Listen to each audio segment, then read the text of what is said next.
Welcome to Cloud Geek Education.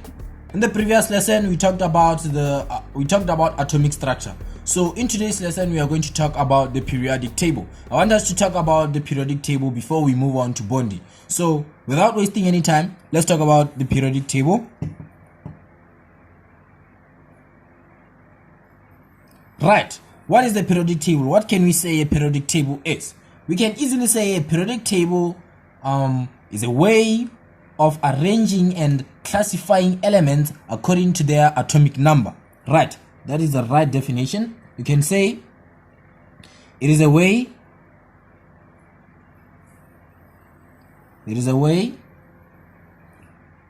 of arranging and classifying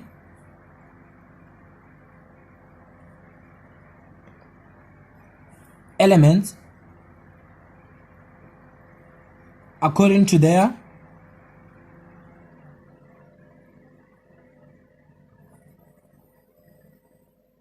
according to their atomic number. Right? It is a way of arranging and classifying elements according to their atomic number. What are elements? We know that elements are primary constituency of matter. Right? What more can we say about the periodic table? We can tell what it consists of.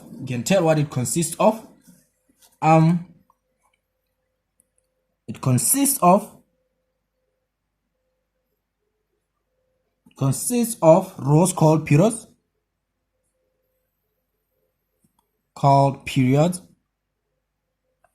and columns called groups.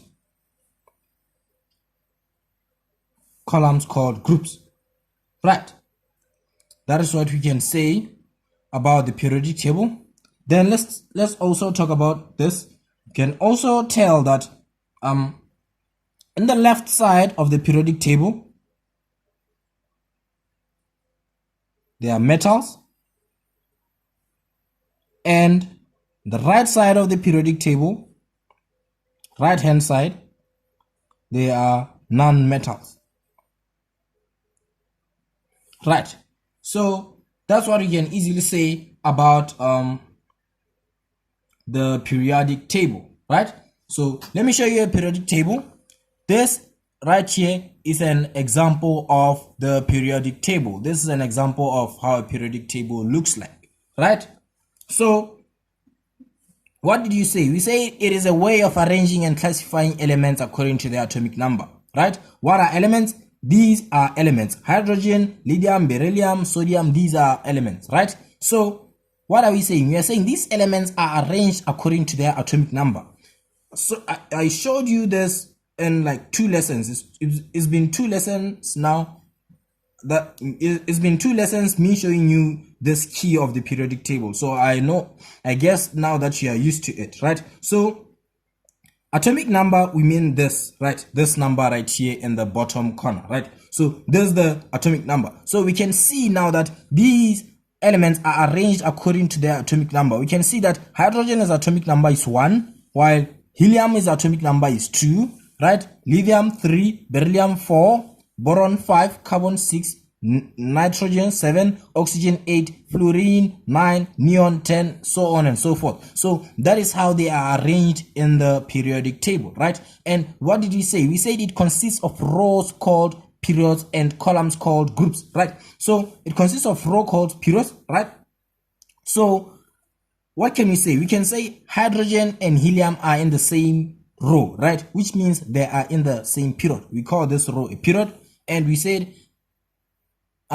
columns called groups, right? Right here we have a column: lithium, sodium, potassium in one column, beryllium, magnesium, calcium in one column, which means these are groups, right? So when you observe it clearly, we say the left side of the periodic table we have metals, and the right side we have non-metals. That's how, right? So like I said, columns are called groups, right? So even if you can observe right here, this is 1, this is 2, right? This is 3, 4, 5, 6, 7, and 0, right? So these are the name of the groups, right? So lithium is in group 1, beryllium is in group 2, boron and all the elements under boron are in group 3, carbon and all the elements under carbon are in group 4, nitrogen, all the elements under nitrogen, these elements are in group 5, so on and so forth. So these are groups, right? So in group 1 right here, what do we call the elements in group 1? We call these elements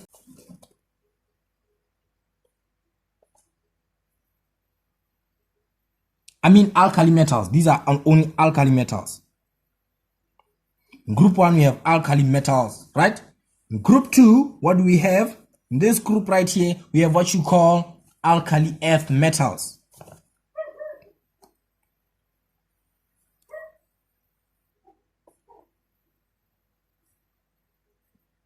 In group 2, we have what you call alkali earth metals, right? What about right here in the middle, right in the middle? What do we have? Right in the middle, from scandium to zinc down to actinium, right? Up to mercury, right? What do we have? This section right here. What do we have in this section? Exclude this, just this. What do we call this elements in the middle of the periodic table? We call this transition metals. Transition metals. Let me just say in middle. They are not in any group. These are called transition metals.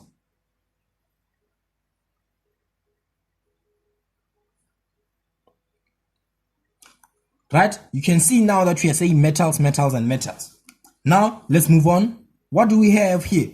From aluminum, right? From aluminum, so just right here, from aluminum up to this, we go in this way.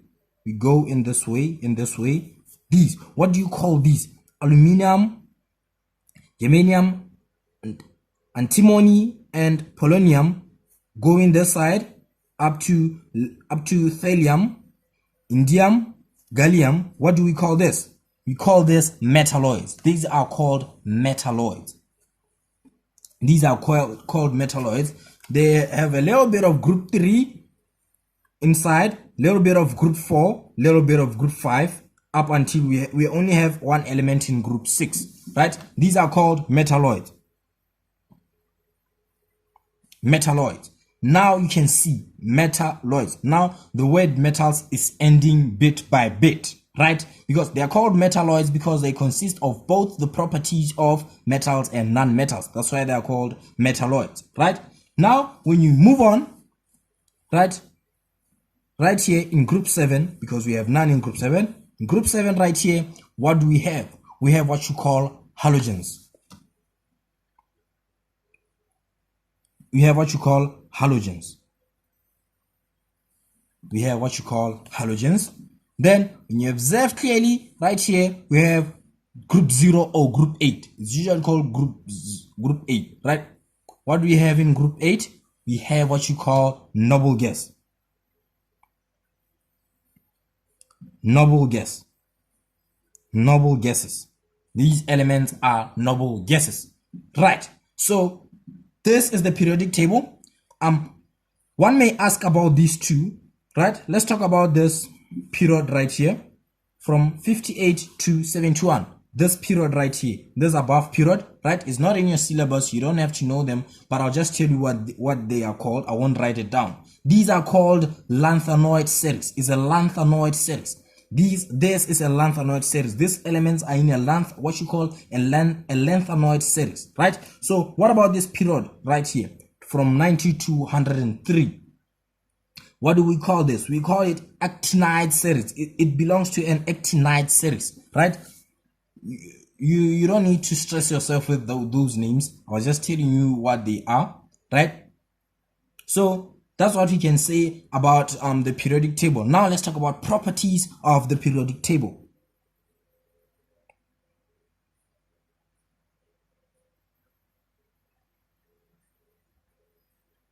Properties of the periodic table, right? We can say that what can we say about the periodic table? We can say that the number of valence electrons increase from left to right. Yeah, it's a very good point. The number of valence electrons, I told you what valence electrons are when you talked about atomic structure, increase from left to right. Right? Can we say again? We can say elements in the same group. Okay, let me explain this point. The number of valence electrons increase from left to right. What do we mean? Right?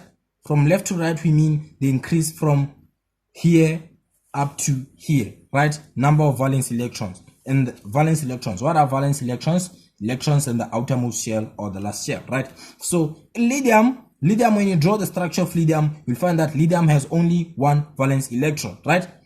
When you draw the structure of beryllium, you'll find that beryllium has two valence electrons. When you draw the structure of boron, you'll find that boron has three valence electrons. Carbon has 4 valence electrons. Nitrogen has 5 valence electrons. Oxygen has 6. Fluorine has 7. So on and so forth. So the number of valence electrons increase as we go from left to right, right? Let me tell you this before I forget it.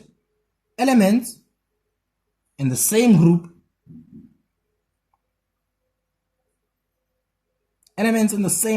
have the same number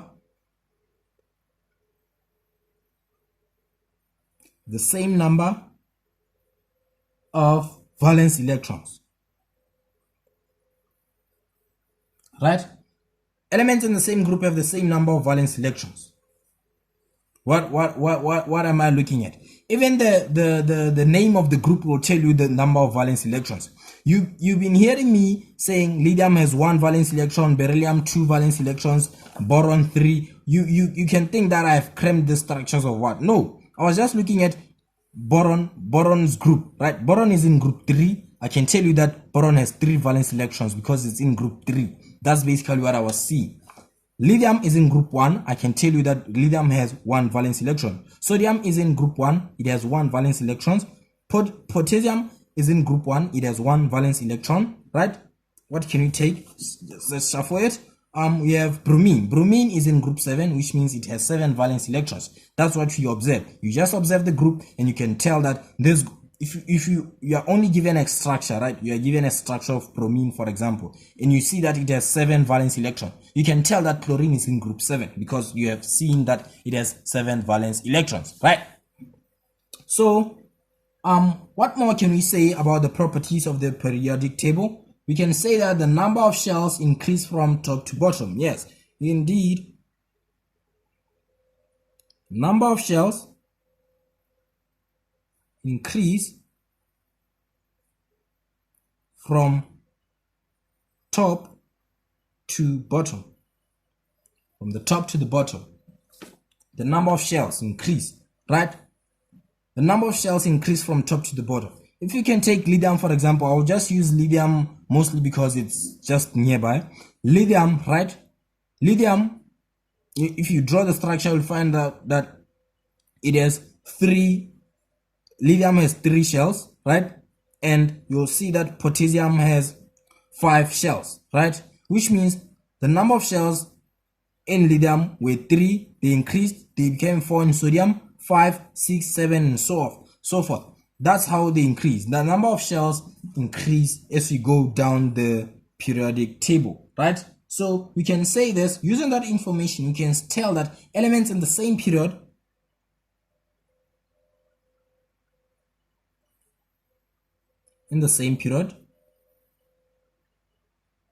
elements in the same period have the same number of shells.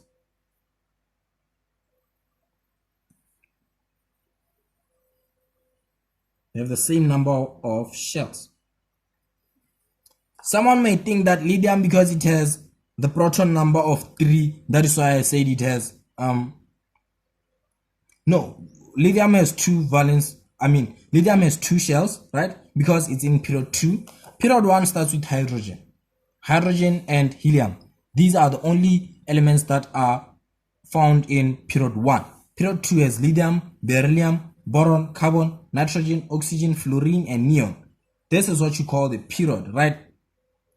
The rows are called periods. The horizontals. When you take them horizontally, you'll see that they are in the same period. So this, which means when you take lithium and neon, you'll see that they all have two shells.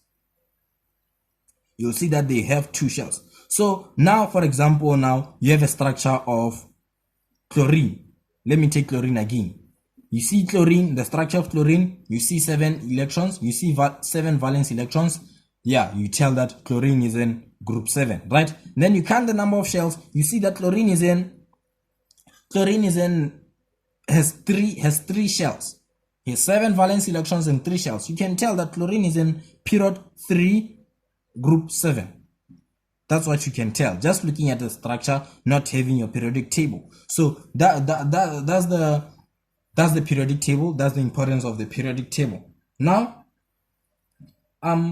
let's move on. Let's talk about, I want us to talk about the metals and the non-metals before we move on further. So let's talk about the metals and the non-metals characteristics.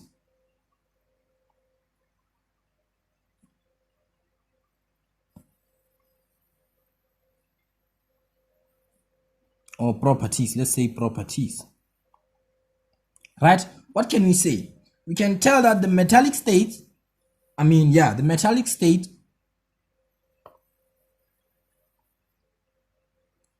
of these elements decrease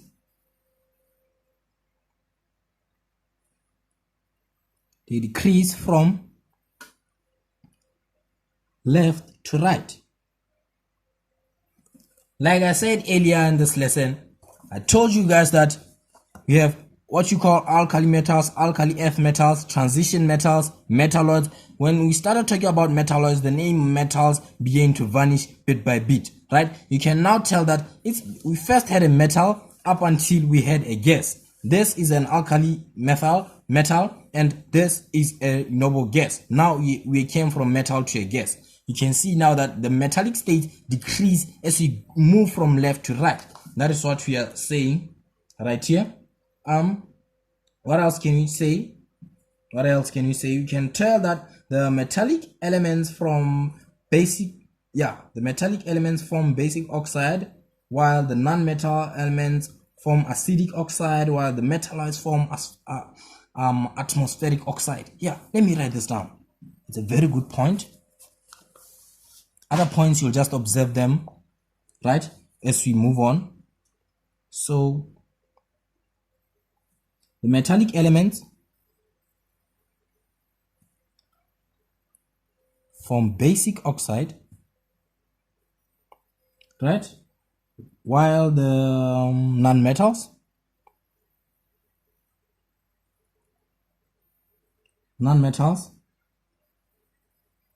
form acidic oxide, and the metalloids form what you call atmospheric oxide. Atmospheric oxides, right, with their reaction with oxygen. Their reaction with oxygen, right? They react with oxygen. Metals react with oxygen to form this, right? So that is what I wanted to tell you guys about the properties of metals and the properties of the periodic table. I want us to move on now to group 1. In our syllabus, we are only going to talk about group 1, group 2. No, we are not going to talk about group 2. We are going to talk about group 1. We are going to talk about the transition metals. We are going to talk about in our syllabus, we are going to talk about group 1 metals. We are going to talk about the transition metals. We are going to talk about group 7, and we are going to talk about the noble gases. That's what we are going to talk about in our syllabus only, right? So now let's move on to group 1. Let's talk about group 1. Let's talk about group 1, right? Let's talk about the physical properties the physical properties of elements in group 1, right? So what can we say? We can say they are soft, they are silvery. You can say they have low boiling and melting point.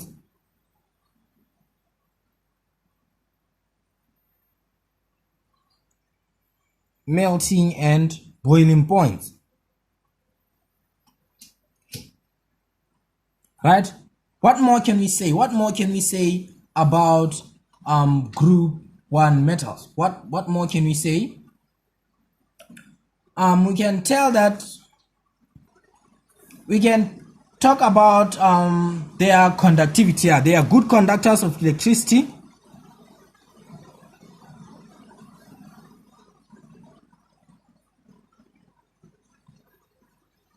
There are many, guys. There are many. There are a lot of them. You can talk, they have high thermal conductivity and stuff. But let's just end here about the physical properties. Now let's talk about the chemical properties.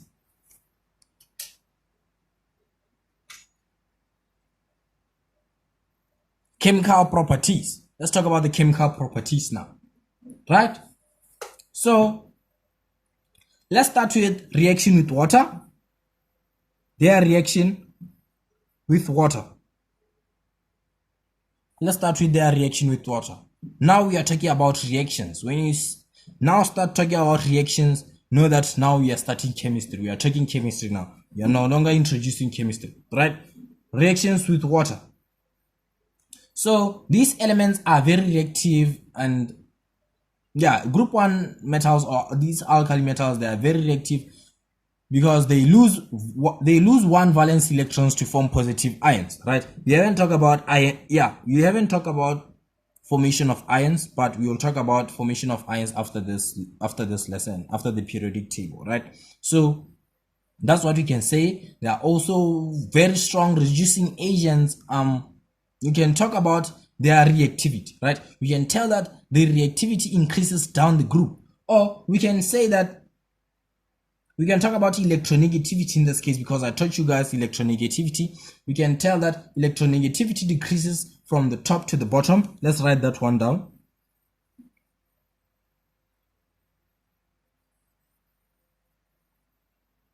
Electronegativity decreases from top to bottom.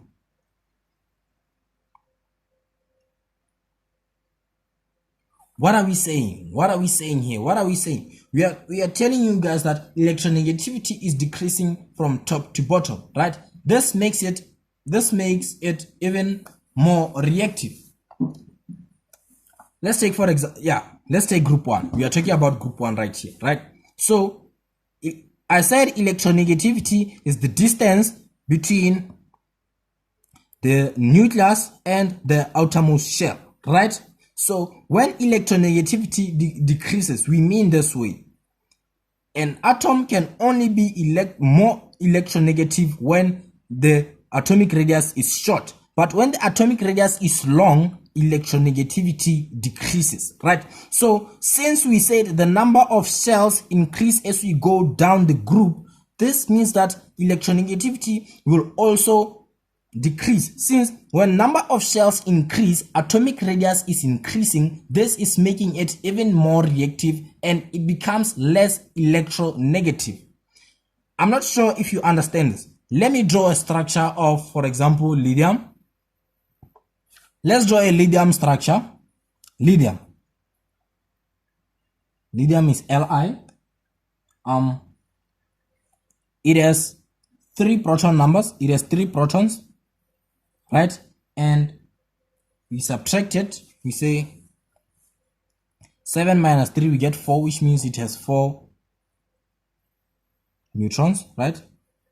The first shell, 1, 2, 3, right? Like I said, it has 1 valence electrons. And let's take, for example, let's take rubidium. Let's take rubidium. Rubidium Rb,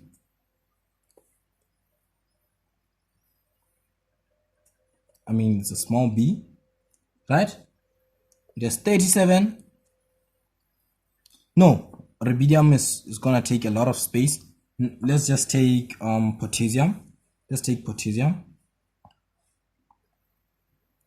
Let's take potassium. Potassium has 19 protons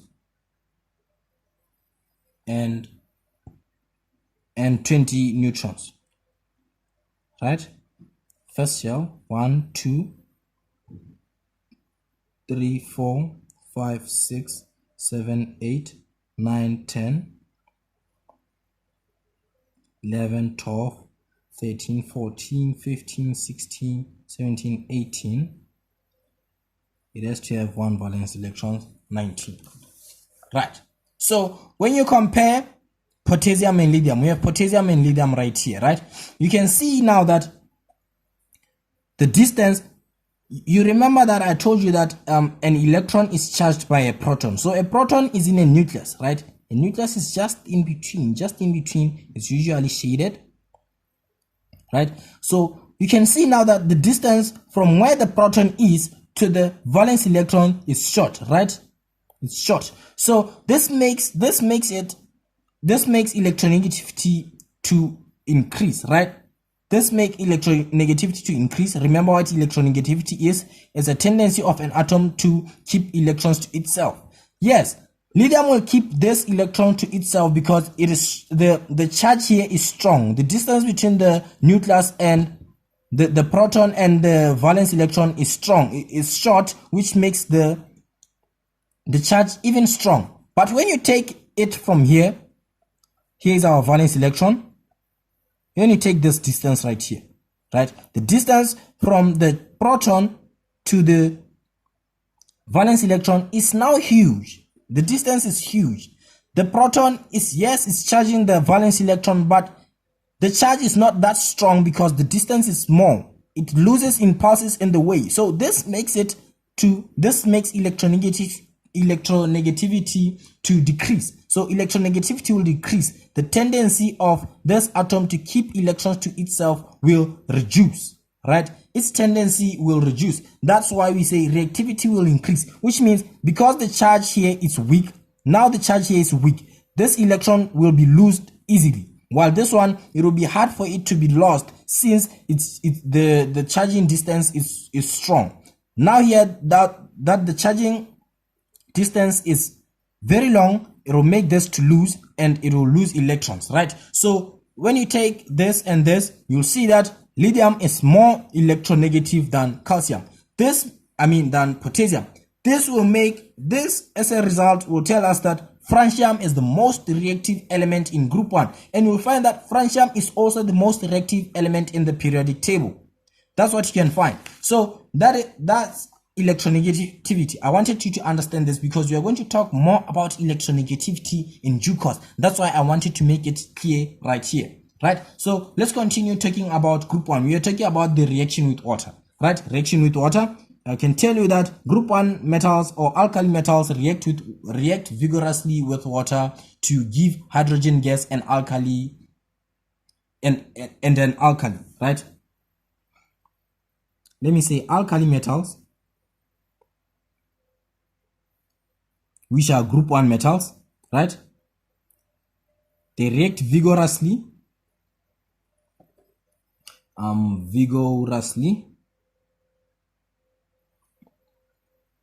with water to form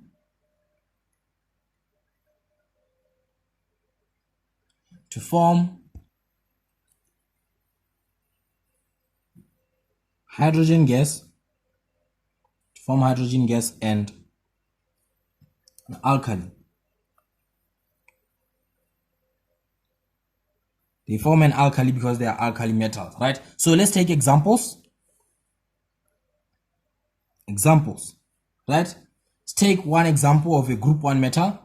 Let's take sodium.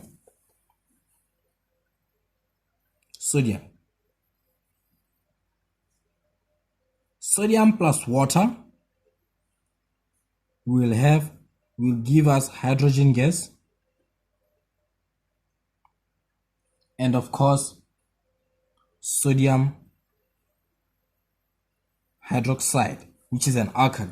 When you take their formula, it's Na plus water is H2O. We have hydrogen gas, which is H2 diatomic, plus sodium hydroxide, which is NaOH. So when we balance it, it's 2 here. We already have the 2 here, so which means we have 2 here and 2 here. I'll teach you how to balance the equation in due course, but very soon, we'll be teaching you guys how to balance an equation. This is example 1. Example 2, let's take potassium plus water will give us hydrogen gas and potassium hydroxide.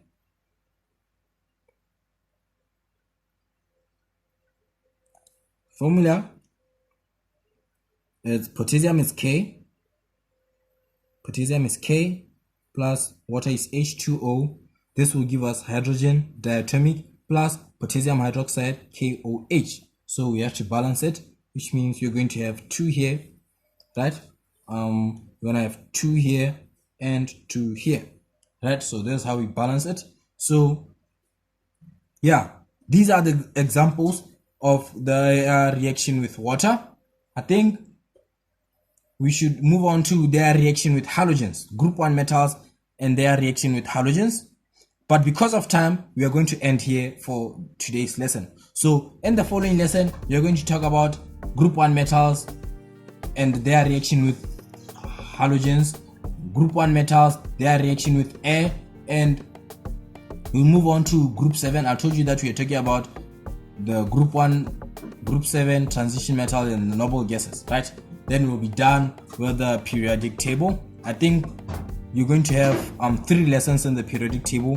1 for today, 2 left, because we have a lot to explain about the periodic table, because we're going to use the periodic table in due course. So we have to understand each and every detail in it. That's why I want to invest all my energy in the periodic table, so that chemistry can be easy for you guys in due course.